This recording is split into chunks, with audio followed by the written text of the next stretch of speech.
नमस्ते भारत। आप सभी लोगों के बीच में एक बार फिर से मैं उपस्थित हो गई हूं। तो निवेदन सबसे पहले मेरा वही कि प्लीज आप सब लोग इस वीडियो को लाइक कीजिएगा, अंत तक देखिएगा, शेयर कीजिएगा और साथ के साथ मेरे यानी आपके अपने चैनल ममता पेन्युली काले उवाच को सब्सक्राइब करते हुए बेल आइकन को प्लीज जरूर हिट कर दीजिएगा, ताकि जब भी मैं लाइव आऊं, कोई रील या वीडियो अपलोड करूं तो उसकी नोटिफिकेशन आप सभी लोगों को तुरंत से मिल जाए। आज का जो वीडियो है वो चलते चलते गाड़ी में आपके लिए बना रही हूं, लेकिन विषय बहुत महत्वपूर्ण है और विषय मैडम प्रियंका गांधी वाड्रा के बारे में है। विषय ऐसा है जिससे आपको एक चीज स्पष्ट होने वाली है कि राहुल गांधी अपनी माताजी यानी सोनिया गांधी और प्रियंका गांधी के खेमों को निपटाने की पूरी तैयारी कर चुके हैं, खाका बना चुके हैं। और ये जो खबर निकल करके आई है, ये आपको याद होगा जो इन्होंने अधिवेशन किया था राष्ट्रीय अहमदाबाद के अंदर और सीडब्ल्यूसी की बैठक करी थी, वहीं से निकल करके आया है। जो बैठक हुई उसमें खोदा पहाड़ निकली चुईया वाली स्थिति रही। देखिए, जो राष्ट्रीय अधिवेशन होते हैं किसी भी पॉलिटिकल पार्टी के, वो क्यों होते हैं? वो इसलिए होते हैं कि आपका जो आगे का फ्यूचर प्लान है,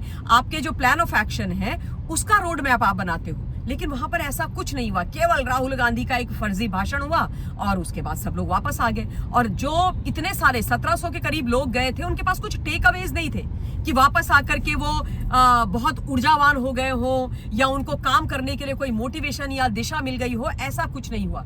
100 बात की एक बात निकल करके आई थी, और वो क्या निकल करके आई कि भाई अब प्रत्येक प्रदेश के अंदर जो कांग्रेस पार्टी है उसके संगठन को मजबूत किया जाएगा। और कैसे किया जाएगा? जो जिला अध्यक्ष हैं उनको पावरफुल बनाया जाएगा। और जिला अध्यक्षों को पावरफुल बनाने का प्लान और आइडिया राहुल गांधी का है। राहुल गांधी ये कहते हैं कि भाई इस समय हमारे जो स्टेट प्रेसिडेंट वगैरह हैं वो करप्ट हो गए हैं, वो एकदम सेटिंग वेटिंग में लगे हुए हैं। लेकिन यदि हम जिला अध्यक्षों को पावरफुल बना देंगे तो फिर जिला अध्यक्ष कितने करप्ट होंगे? सारे तो नहीं होंगे, कोई ना कोई तो हमारी बात सुनेगा। हमें चीजें बॉटम टॉप अप्रोच के माध्यम से पता चलती चली जाएंगी। अच्छा, अब यहाँ पे ना दो चीजें आपको पहले समझनी है।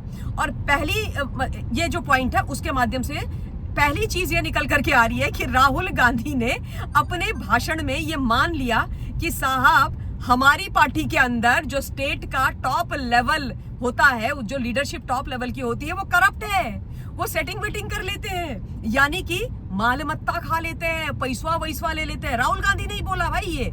और दूसरा वो कह रहे हैं कि क्योंकि ये करप्ट हो जाते हैं इसलिए जिला अध्यक्षों को पावर देनी चाहिए। तो भाई जिला अध्यक्षों का इसका मतलब ये है कि पावर आज तक नहीं थी, बेचारे पावरलेस थे, केवल जो ऊपर वाले हैं वही चला रहे थे, है ना। और सांठगांठ थी उनकी केंद्र में यानी सेंटर में, और फिर वो चला रहे थे। और तीसरी बात यहाँ पर एक चीज और है कि भाई क्या गारंटी है कि जो जिला अध्यक्ष आप बना रहे हो वो सेटिंग नहीं करेंगे, वो भ्रष्टाचार नहीं करेंगे? अगर थॉट प्रोसेस ये वाला है इसके पीछे कि पावर इसलिए देनी है ताकि वो सेटिंग ना कर सके, क्योंकि उन जिला लोगों ने, जो अब जिला अध्यक्ष बनेंगे, अपने जो ऊपर वाले लोग हैं, चाहे वो प्रदेश अध्यक्ष रहे हो या प्रदेश उपाध्यक्ष, जो कोई भी रहे हो, उनसे यही सीखा है ना, सेटिंग करना, माल मत्ता खाना, जो राहुल बोल रहे हैं। तो वो कौन सा भाई बड़ी ईमानदारी और अच्छाई के साथ काम कर जाएंगे? मुझे तो सीरियसली ये बात समझ में नहीं आई। और अब मैं आपसे दूसरी विषय जो महत्वपूर्ण है और जो आई एम श्योर आप लोग सुनना भी चाह रहे होंगे वो बताती हूँ। प्रियंका गांधी वाड्रा को कैसे राहुल निपटा रहे हैं। और प्रियंका गांधी वाड्रा बड़ी नाराज चल रही हैं अपनी मम्मी से, अपने भाई से और मल्लिकार्जुन खड़गे जी से, और इसीलिए वो यूएस भाग गई हैं। यद्यपि ऑफिशियली ये कहा जा रहा है कि भाई उनके कोई करीबी हैं, खासम खास हैं यूएस में या विदेश में, उनकी तबीयत खराब हो गई है। प्रियंका गांधी के तो सब लोग यहाँ पर हैं, वो तो इंडियन वाड्रा परिवार में शादी कर चुकी हैं भाई, है। तो उनका कौन है ऐसा विदेश में खासम खास जो बहुत बीमार है और उनको वो देखने गई हैं?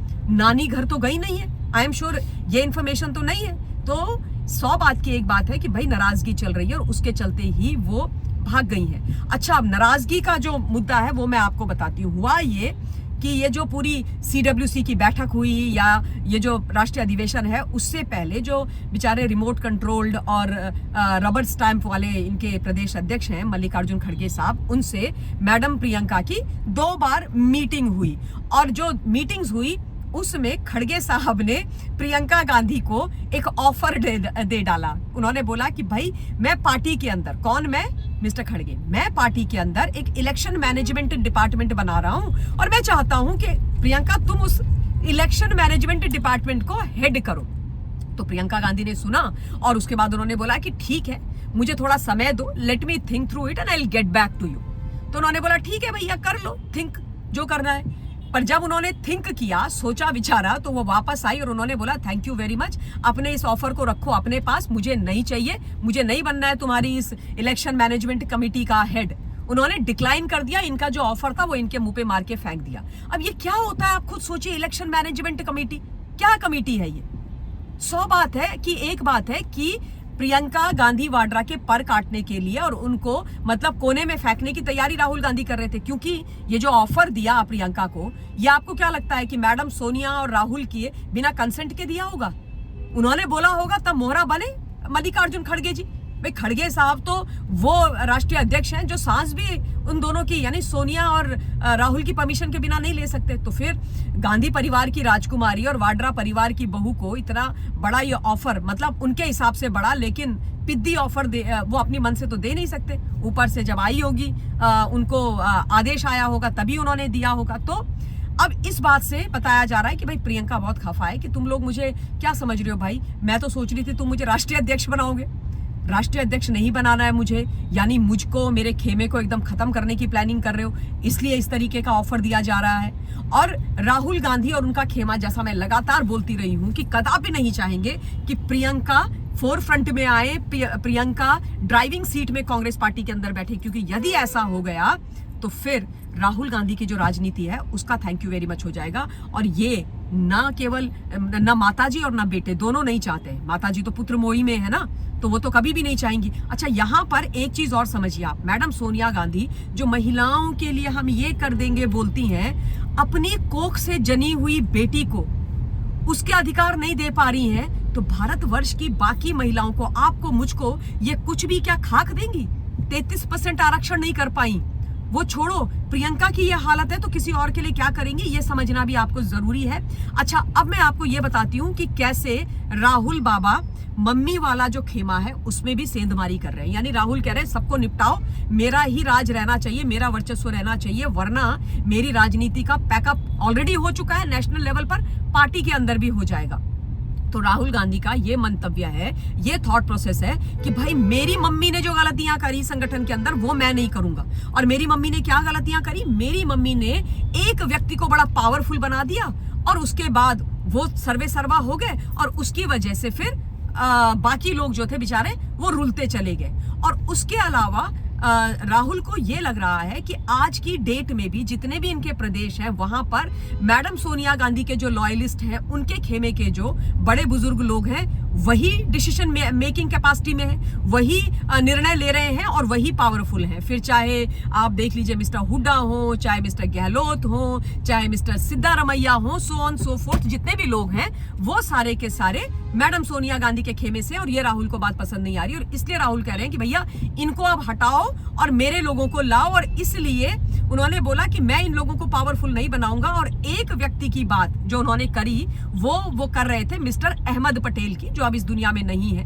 Ahmad Patel was very close to madam Sonia Gandhi और वो सारे कुछ काम जो करते थे वो सोनिया गांधी मैडम के कहने पर करते थे, उनके लिए किया करते थे। ही वॉज कहते ना सिंगल पॉइंट ऑफ कॉन्टैक्ट सब लोगों के लिए मैडम गांधी के बिहाफ में हुआ करते थे। तो राहुल कह रहे हैं कि वो बड़े पावरफुल हो गए थे, उससे बड़ी प्रॉब्लम हुई। पर मेरा ना सर पकड़ने को मन करता है कि राहुल गांधी क्या बात कर रहे हैं। As far as I know, देखिए मिस्टर अहमद पटेल जो थे उनसे सारे लोग मिल पाते थे, ही वॉज अप्रोचेबल, है ना। लेकिन राहुल गांधी ने जिस व्यक्ति को पिछले पूरे 6 साल से पावरफुल बना रखा है, अंधी पावर दे रखी है, सर्वे सर्वा बना रखा है, केसी वेणुगोपाल, वो तो बिल्कुल भी अप्रोचेबल नहीं है। जो पार्टी के लोग हैं वो बड़े नाराज हैं, रुष्ट हैं। जो पार्टी टूटी है पार्टी से राहुल के करीबी, चाहे ज्योतिरादित्य सिंधिया हो, जितिन प्रसाद हो, आरपीएन सिंह हो, ये सब जो छोड़ करके गए हैं वो इसीलिए क्योंकि केसी वेणुगोपाल ने एकदम चारों तरफ एक किला बना दिया राहुल के अपने नाम का और किसी से वो राहुल को मिलने नहीं देते थे, कोई बात राहुल तक पहुंचाते नहीं थे और इसीलिए पार्टी टूटी है। तो राहुल मतलब बोल रहे हैं कि मैं एक व्यक्ति को पावरफुल नहीं बनाऊंगा, जबकि उन्होंने केसी वेणुगोपाल को असीमित पावर्स दे दी हैं, ऐसी पावर दे दी हैं कि वो उनको ऐसा लगने लगा है कि कांग्रेस परिवार के बाद गांधी परिवार के बाद कांग्रेस में वही सर्वे सर्वा है और उनके बिना कांग्रेस चल नहीं सकती है।